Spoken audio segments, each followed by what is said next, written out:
চলতি মৌসুমে প্রথম টানা বৃষ্টিতে চট্টগ্রাম শহরের পুরনো জলাবদ্ধতা প্রবণ এলাকায় সঙ্গে নতুন নতুন এলাকাও প্লাবিত হয়েছে। কোথাও হাঁটু, কোথাও কোমর, আবার কোথাও বুক সমান পানি জমে সড়ক পরিণত হয় ছোটখাটো খালে। চট্টগ্রাম নগরের জলাবদ্ধতা সমস্যা সমাধানে সংশ্লিষ্ট সব সংস্থার সমন্বয়ে একটি আন্তঃমন্ত্রণালয় কমিটি গঠনেরও সিদ্ধান্ত নিয়েছে সরকার। কিন্তু সামাজিক যোগাযোগ মাধ্যমে চট্টগ্রাম নগর ডুবে যাওয়ার যে খবর প্রচার হয়েছে তা সম্পূর্ণ মিথ্যা, ভিত্তিহীন এবং অতিরঞ্জিত বলে মনে করছেন স্থানীয় সরকার, পল্লী উন্নয়ন এবং সমবায় প্রতিমন্ত্রী। চট্টগ্রাম থেকে মৃন্ময় বিশ্বাসের প্রতিবেদন।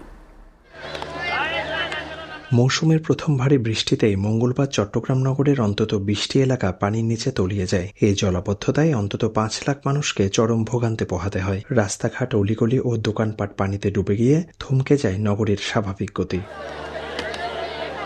মঙ্গলবারে জলাবদ্ধতার রেশ কাটতে না কাটতেই টানা বৃষ্টিতে বুধবার আবারও জলাবদ্ধতার কবলে পড়লে চট্টগ্রামবাসীর মধ্যে তীব্র ক্ষোভ ও হতাশা দেখা দেয়।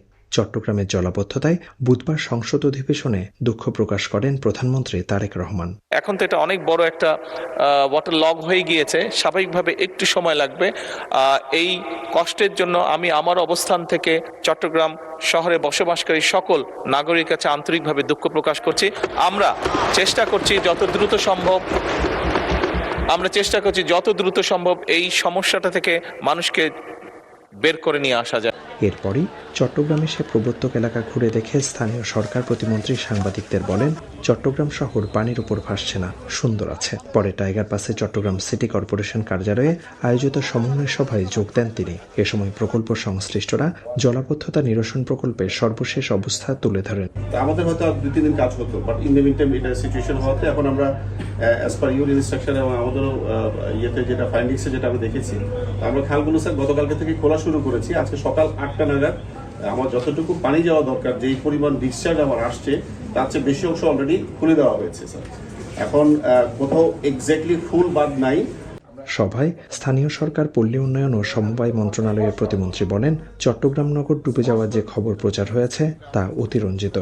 যেরকম খবরটি প্রচার হয়েছে যে চট্টগ্রাম মহানগর পানির উপর ভাসছে, সম্পূর্ণ মিথ্যা, ভিত্তিহীন এবং কল্প কাহিনী।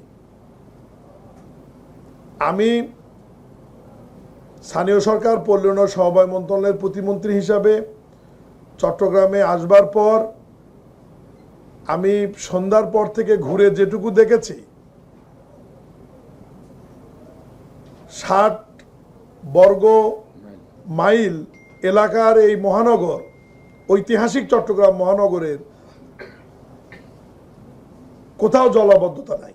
সভায় আগামী 5 দিনের মধ্যে প্রতিবন্ধকতা সরিয়ে খালের পানি প্রবাহ সচল করা হবে এবং বর্ষার পর পুনরায় স্থায়ী অবকাঠামো নির্মাণ করা হবে বলে জানানো হয়।